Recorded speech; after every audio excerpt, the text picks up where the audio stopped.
Jake Sullivan looked out at the stars from the bridge of the USS Endeavour. The ship was small but tough, built for long trips into unknown space. Jake had been a space commander for 12 years, and he still loved the sight of distant suns. "Commander, we're coming up on the Kepler 442 system," said Lisa Martinez from the pilot's seat. She was young but skilled, the best pilot Jake had ever worked with. Her hands moved quickly over the controls as she guided the ship toward their target. "Good work, Lisa. Pete, how are our systems looking?" Jake asked. Pete Johnson looked up from his engineering station. Tools and spare parts covered his workspace. "Everything's running smooth, Commander. The new engines are working better than expected." Dr. Amy Clark sat at her science station, studying readings from the ship's sensors. She was the team's expert on alien life. So far, they had found 3 worlds with simple life forms. Nothing intelligent yet, but Amy stayed hopeful. "The 3rd planet looks interesting," Amy said. "It has water and the right temperature for life. I'm picking up some strange energy readings from the surface." Jake nodded. "We'll check it out tomorrow. For now, let's focus on mapping the system." The Endeavour moved slowly through space, its sensors reaching out to study each planet and moon. Jake's team had been together for 2 years. They worked well as a unit, and Jake trusted each of them with his life. What Jake didn't know was that they were being watched high above the system. Hidden behind the moon sat a massive alien ship. The vessel was 10 times larger than the Endeavour, built with smooth metal that bent light around it. Inside, strange beings with tall, thin bodies and large heads studied the human ship. Observer Kethfer stood in the ship's main control room. His people, the Zeridians, had been watching humans for months. They were trying to understand how humans thought and acted. The Zeridians believed that all intelligent life could be predicted if you had enough data. "The human vessel is following expected patterns," said Chief Analyst Vorthen. His voice was flat and emotionless. "They survey each world carefully before moving to the next." "Yes, but their behavior on previous missions has been unusual," Kether replied. "They make choices that our models say they should not make." Senior researcher Kalara joined them at the main display. "Perhaps we simply need more data. Today's test will give us better information." The Zeridians had planned something special for the human crew. They had placed a damaged alien ship near the 3rd planet. The ship was from a species called the Vortani, who are known for being peaceful traders.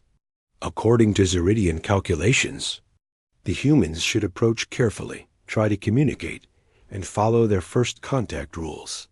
"Activate the distress signal," Kethver ordered. On the Endeavour, Amy's science station began beeping. "Commander, I'm getting a distress signal from the 3rd planet. It's not human." Jake felt his heart speed up. First contact with an alien species was every explorer's dream and nightmare. "Can you tell what kind of ship it is?" "It's small, about the size of a shuttle. The design is completely unknown. The signal is weak, which means they're in trouble." Lisa turned from her pilot station. "Commander, the signal is coming from inside an asteroid field. It's going to be dangerous to reach them." Pete looked up from his tools. "If they're hurt, they might not have much time." Jake thought for a moment.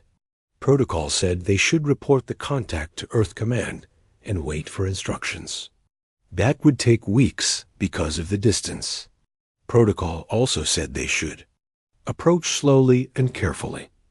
But Jake looked at his crew and saw the same thing in all their eyes. Someone needed help. "Lisa, plot a course to the distress signal. Pete, get our medical bay ready for alien visitors. Amy, try to learn what you can about their species from the signal." "Commander, the asteroid field is really dangerous," Lisa warned. "One mistake and we could be smashed to pieces." "Then don't make any mistakes," Jake said with a slight smile. The Zeridians watched in confusion as the human ship changed course directly toward the asteroid field. Their computers had predicted an 89% chance that the humans would request backup first, and a 95% chance they would approach slowly. "This is not following the expected pattern," Vorthan said. "Perhaps they are more aggressive than we thought," Kilara suggested. But as they watched, the Zeridians saw something that made no sense. The human ship didn't charge through the asteroid field like a warship. Instead, it danced between the floating rocks with incredible skill. The pilot seemed to know exactly where each asteroid would be. "How is this possible?" Kethver asked. "Our analysis shows that navigating that field requires at least 47 calculations per second. Human brains cannot process information that quickly." On the Endeavor, Lisa's hands flew over the controls. She wasn't calculating anything. She was feeling her way through the field, trusting her instincts. When a large asteroid tumbled toward them, she rolled the ship around it. When the path seemed blocked, she found gaps that the sensors hadn't detected. "Almost there," she said. Sweat covered her forehead, but her voice was steady. Pete had prepared the medical bay for visitors they had never seen before. He didn't know what aliens might need to breathe or eat, so he had set up systems that could provide different kinds of air and food. It was all guesswork, but it was the best he could do.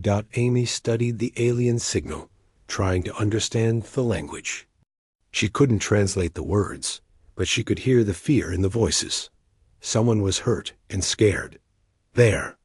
Amy pointed at the main screen. "I can see their ship." The alien vessel was stuck between two large asteroids. One of its engines was dark, and the hull had several holes in it. Through the holes, they could see lights flickering inside. "They're alive," Jake said. "Lisa, can you get us close enough to help?" "I think so, but it's going to be tight." The Zeridians watched as the human ship moved closer to the damaged vessel. Nothing in their data suggested that humans would risk their lives for complete strangers. Yet here they were, putting themselves in danger to help aliens they had never met. "This makes no sense," Vorthan said. "They gain nothing from this rescue. In fact, they risk losing everything." "Perhaps they expect payment," Kilara suggested. "Then why not wait for backup? Why risk their only ship?" Kethver stared at the display. His people had studied dozens of species, and they all acted in predictable ways. They protected their own kind, sought advantage, and avoided unnecessary risks.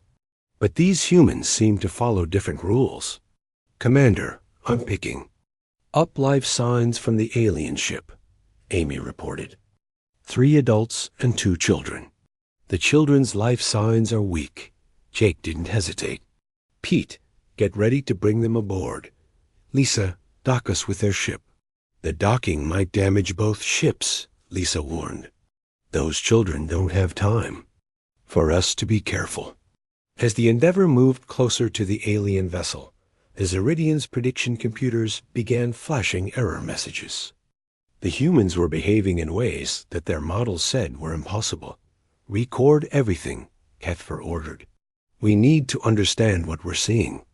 But deep down, he was beginning to suspect that understanding humans might be more difficult than anyone had imagined. The docking went better than expected. Lisa managed to connect the 2 ships with only minor damage to both hulls. Pete had already suited up and was ready to go aboard the alien vessel.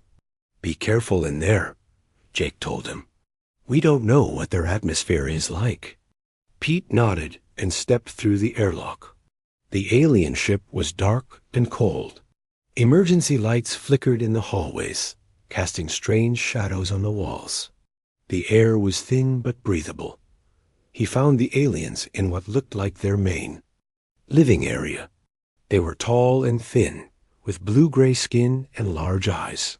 2 adults lay unconscious on the floor, while a 3rd adult held 2 small children. The children were barely moving. Pete didn't know their language, but he could see they were scared. He held up his hands to show he meant no harm. Then he pointed to his medical kit and to the injured aliens. The conscious adult looked at Pete for a long moment. Then slowly he nodded back on the Endeavor. Amy was working hard to understand the alien language. She had found patterns in their distress signal that might be words for help and children. "I think they're called the Vortani," she told Jake. "They seem to be traders or explorers, like us. Can you tell them we're here to help?" "I'm trying, but their language is completely different from anything we've seen before." On the Zeridian ship, Observer Kethver was having problems of his own. His computers were supposed to predict what the humans would do next, but every prediction was wrong. The human engineer is treating the aliens without knowing anything about their biology. Chief Analyst Vorthan reported, "This could kill them. Perhaps he is experimenting on them," Senior Researcher Keel Ara suggested.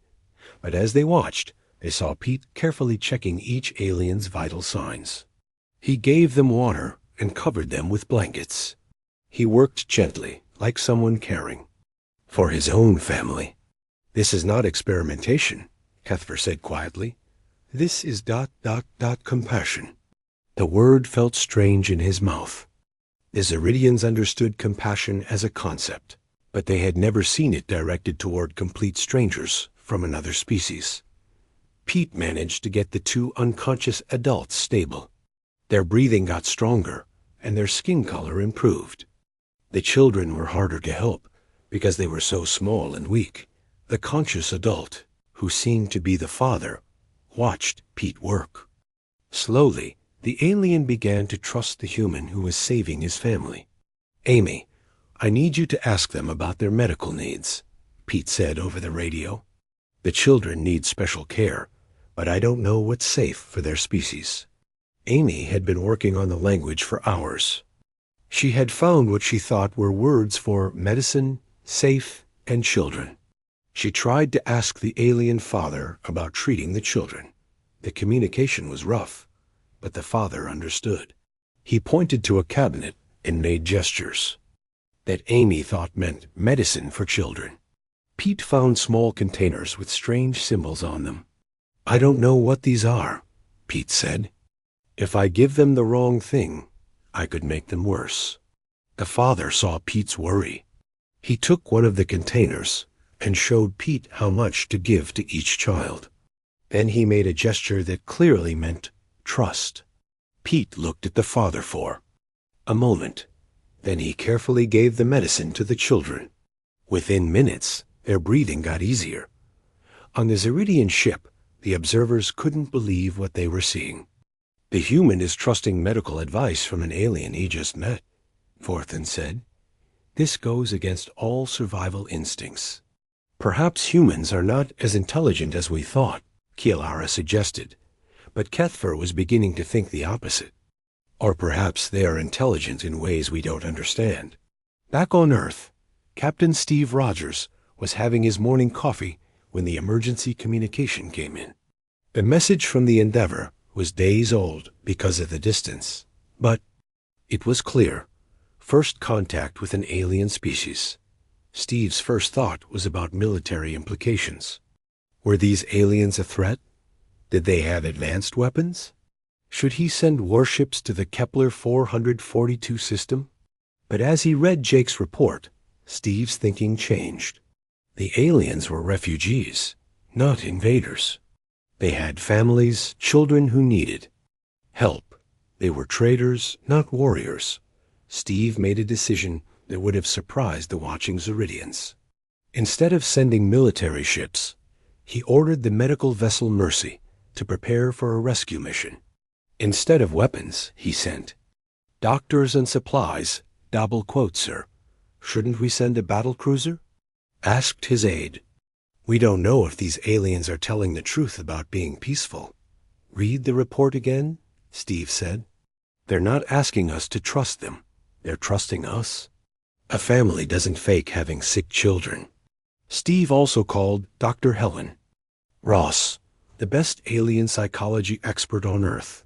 Helen, I need you to prepare for a long trip. We're going to meet some new friends. Friends? Helen asked. How do you know they're friendly? Because they let our people help their children. No hostile species would do that. On the Endeavor, the rescue was going well. The two unconscious adults had woken up. The children were getting stronger. Pete had jury-rigged a life support system that could keep all the aliens comfortable. But the real breakthrough came when Amy figured out how to use the ship's computer to translate simple words. The first real conversation between humans and Vortani was about children. The alien father, whose name sounded like Kelvon, showed Amy pictures of his children playing on their home world. Amy showed him pictures of human children from Earth. Both species laughed at the same things.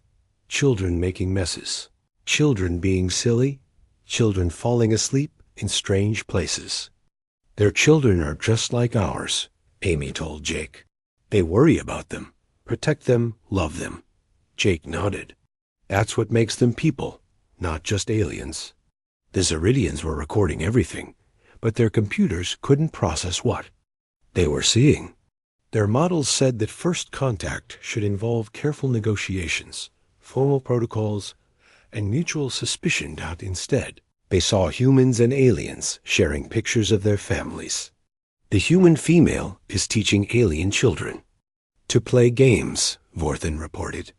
This serves no strategic purpose. The human engineer is showing the alien adults how to repair their ship, Kalara added. He is giving away technology for free.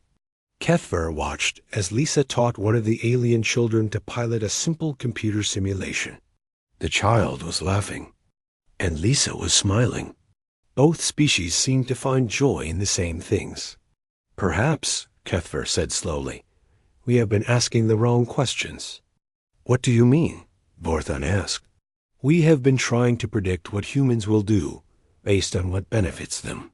But what if humans don't always act for their own benefit? The idea was revolutionary for the Zeridians. Every species they had studied acted primarily for self-interest. It was a basic law of intelligent life. That would be illogical, Kilara said. Yes, Kethver agreed. It would be completely illogical. And that might be exactly what makes humans so unpredictable. On the Endeavor, the Vortani family was preparing to leave. Their ship was repaired, and their children were healthy. But something unexpected had happened during their time together. We want to stay in contact, Kelvon said through the translator. Your people are ... good people. We'd like that too, Jake replied. Maybe we can visit your world sometime. As the Vortani ship prepared to leave, the alien children pressed their faces to the windows and waved goodbye. Amy and Lisa waved back, both of them smiling. The Zeridians watched the emotional farewell with confusion. Their models had predicted that first contact would end with careful diplomatic exchanges and formal agreements. Instead, they saw what looked like friends saying goodbye. I need to report this to the High Council, Kethver said, but I'm not sure they'll believe what we've observed. What will you tell them? Vorthan asked. Kethvar thought for a moment. I'll tell them that we need to completely reconsider our understanding of human behavior, and I'll recommend that we observe them more closely. For how long? Until we understand why they do things that make no logical sense, but somehow always seem to work out for the best. As the Vortani ship disappeared into hyperspace, the Endeavor continued its mission. But now the crew knew they weren't alone. In the universe, and somewhere out there, a family of aliens was telling their friends about the strange, wonderful humans who had saved their lives for no reason except that it was the right thing to do. Observer Kethvar returned to the main Zeridian research station 3 days later. The station was hidden in the shadow of a large moon, invisible to human sensors. Inside, dozens of Zeridian scientists worked to understand the behavior of various species across the galaxy.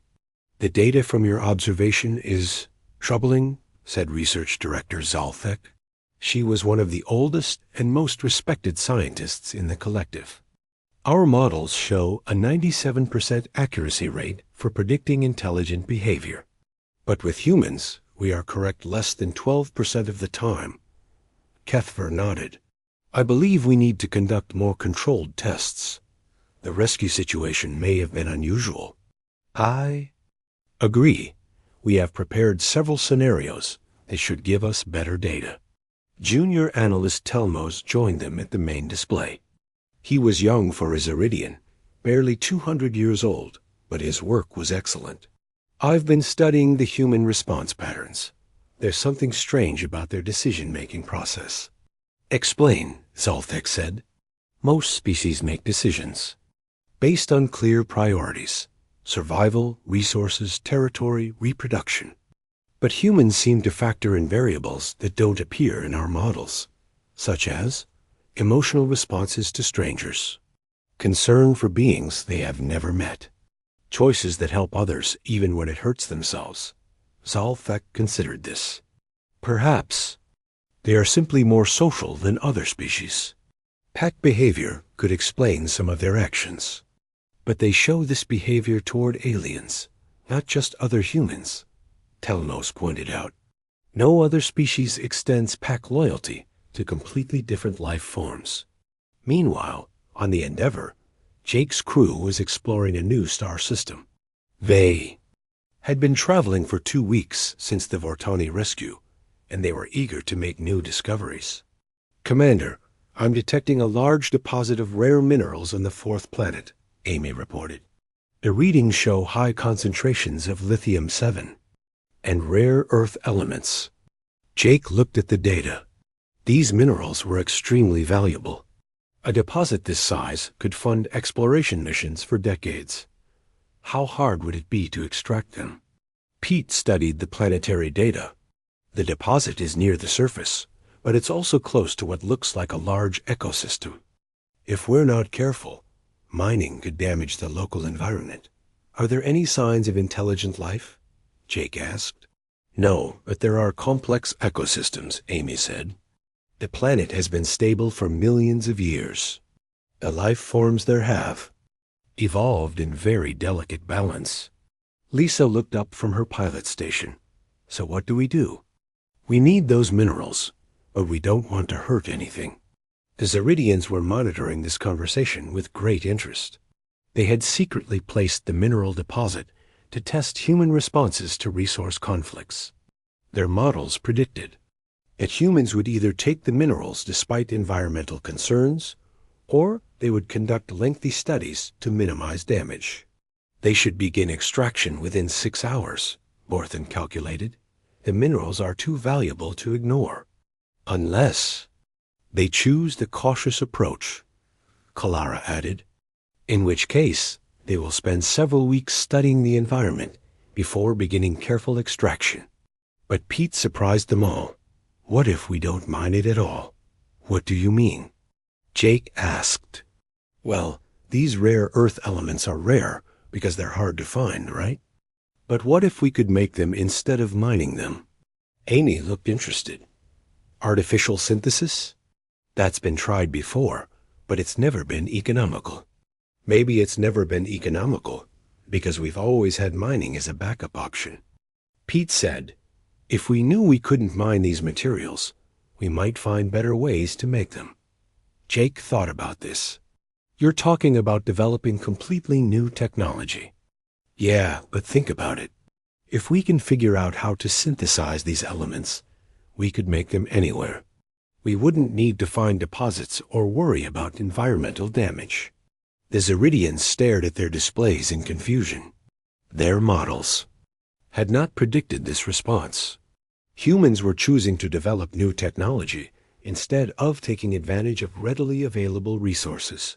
This makes no economic sense, Borthen said.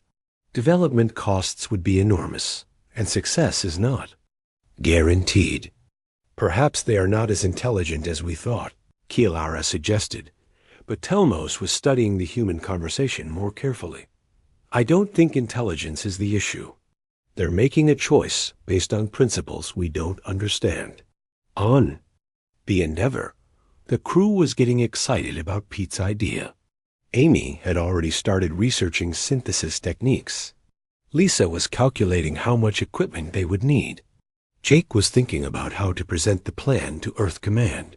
This could change everything, Amy said. If we can synthesize rare Earth elements, we won't need to strip mine planets anymore. It's going to be a lot of work, Lisa warned, and there's no guarantee it will work. The best discoveries come from trying things that might not work. Pete said with a grin. The Zeridians set up their second test a week later. They created a scenario where the Endeavor would encounter a Zeridian patrol ship. The patrol would act slightly aggressive, giving the humans a chance to respond with either diplomacy or force. According to their models, humans should respond with a show of strength, followed by negotiation. This was the standard pattern for territorial species. The encounter happened near a small asteroid where the Endeavor was testing Pete's new synthesis equipment. The Zeridian patrol ship, commanded by Captain Verhan, approached with weapons, powered but not targeted. "Unknown vessel, you are in Zeridian space," Verhan announced. "State your intentions." Jake looked at his crew. They were deep in space, far from any claimed territory. But if the Zeridians said this was their space, maybe they were wrong about the boundaries. "This is Commander Jake Sullivan of the Earth vessel Endeavor," Jake replied. "We're conducting scientific research. We didn't know this area was claimed." The Zeridians expected the humans to either challenge the territorial claim or begin formal negotiations. Instead, Lisa did something completely unexpected. She opened a new communication channel and began broadcasting music from Earth. "Lisa, what are you doing?" Jake asked. "I'm playing some music for them," Lisa said. "My grandmother always said music was the universal language." And music was a simple folk song about traveling to distant places and meeting new friends. The melody was peaceful and hopeful. On the Zeridian patrol ship, Captain Verhan listened to the music with surprise. He had expected threats or formal diplomatic language. Instead, he was hearing something beautiful and completely non-threatening. "This is unexpected," he told his crew. "Should we continue the aggressive posture?" asked his second-in-command, Verhan. "Listen to the music for another moment." "No. Open a regular communication channel. I want to know more about these humans." The conversation that followed was unlike any first contact scenario the Zeridians had planned. Instead of talking about territory or resources, Lisa and Captain Verhan talked about music. Amy joined in to discuss the mathematics of musical harmony. Pete showed them how sound waves could be used to test the structure of asteroids. Before long, the Zeridians found themselves sharing their own musical traditions with the humans. Their music was very different, more complex and mathematical, but both species found beauty in the differences. "Your music has interesting harmonic structures," Amy told Verhan. "Would you mind if I studied them?" "You want to study our music?" Verhan asked, surprised. "I study everything I find interesting. And your music is definitely interesting." On the research station, the Zeridian observers were having another crisis. Their territorial conflict scenario had turned into a cultural exchange. The humans completely ignored the territorial implications, Forthan reported. They focused on artistic communication instead. "Perhaps they are simply naive about territorial disputes," Kialara suggested. But Telnos was beginning to see a pattern. "I don't think they're naive. I think they're operating on completely different priorities than what we expect." "What do you mean?" Zolfek asked. "Every species we've studied puts survival and resource acquisition first. But humans seem to put relationship building first. They treat every encounter as a chance to make friends, not as a potential threat." Kethver nodded slowly. That would explain their unpredictability. If their primary goal is not personal advantage, then our models, based on self-interest, would always be wrong. "But that's impossible," Kilara protested. No species can survive if it doesn't put its own interests first. Unless, Telmos said quietly, they've learned that making friends is the best way to ensure survival. The idea was revolutionary. The Zeridians had always believed that intelligence meant calculating advantages and acting on self-interest. But what if intelligence could also mean understanding that helping others was the best way to help yourself? We need more data, Zalfek decided. Set up additional scenarios. I want to understand exactly how these humans think. But even as she gave the order, she was beginning to suspect that understanding humans might require the Zeridians to question everything they thought they knew about intelligent behavior. On the Endeavor, the crew was preparing to continue their journey. They had spent 2 days sharing music and stories with Captain Verhan's crew. Pete had even helped them repair a damaged sensor array.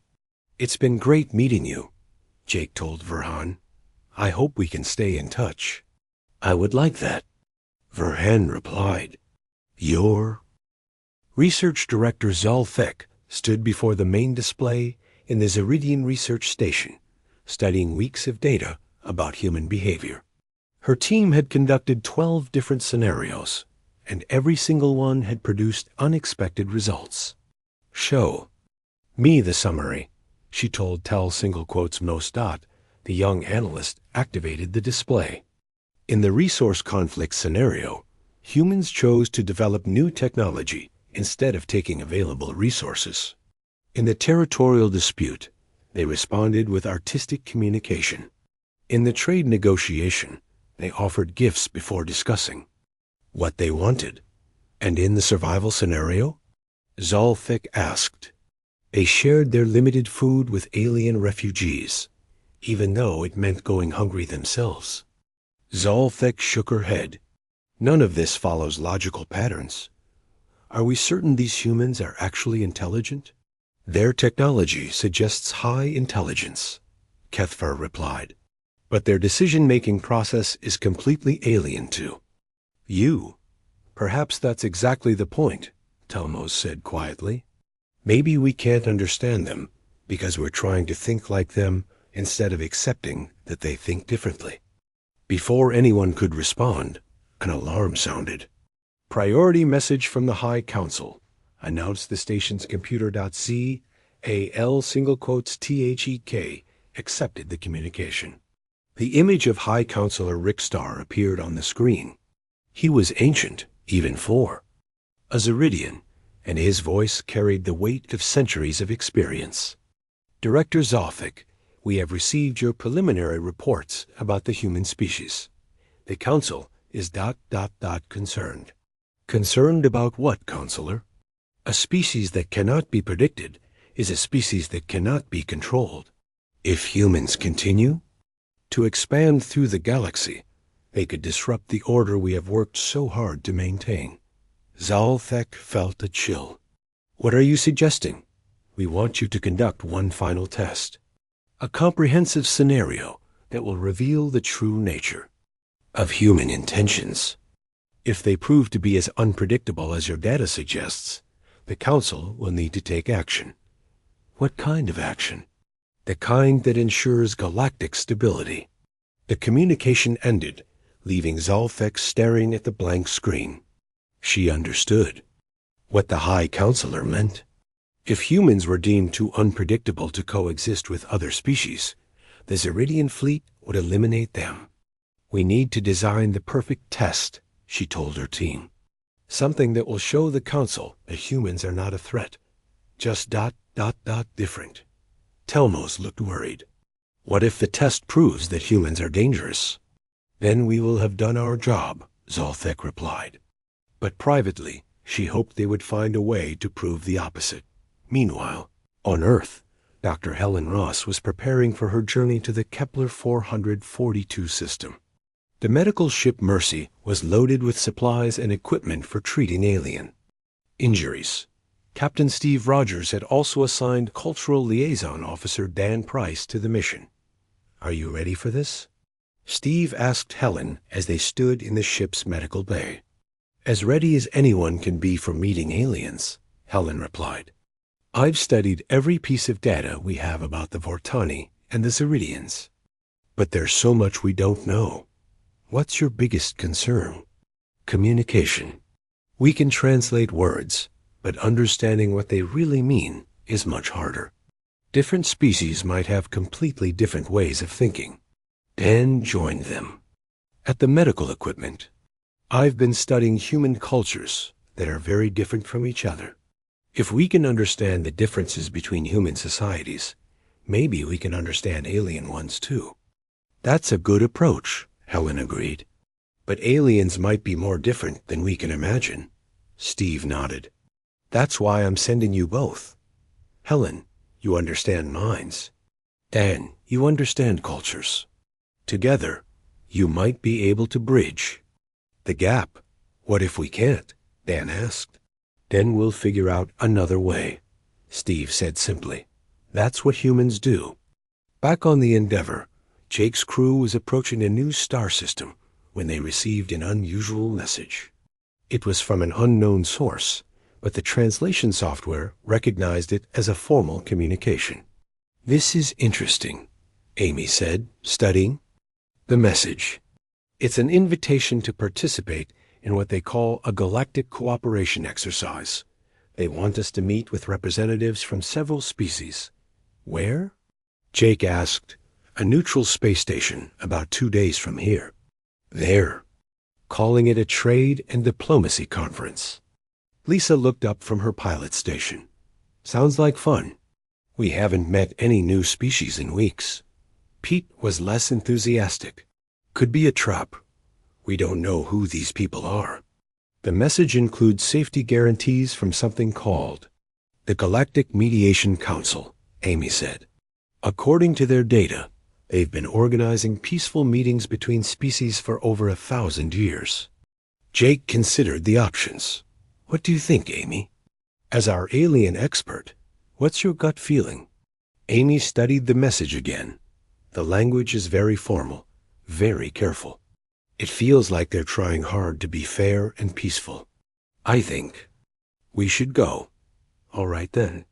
Lisa, set course for the station, but keep our weapons ready just in case. What Jake didn't know was that the galactic cooperation exercise was actually Zolfek's final test. The Zeridians had created a complex scenario designed to reveal human nature once, and for all dot, the test was based on a classic problem in game theory. Representatives from several species would be given a chance to cooperate for mutual benefit, or to compete for individual advantage. The scenario was designed so that the best outcome required trust and cooperation, but betrayal would give one species a major advantage over all the others. Every species the Zeridians had tested followed predictable patterns. Some were naturally cooperative, others were naturally competitive, but all of them could be predicted based on their basic nature. This test will finally give us clear data about human intentions, Zolfek told her team. If they cooperate, we'll know they're truly peaceful.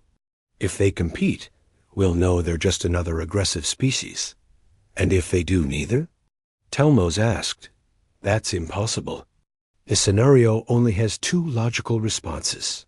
The space station was impressive. It was built inside a large asteroid, with docking bays that could accommodate ships from dozens of different species.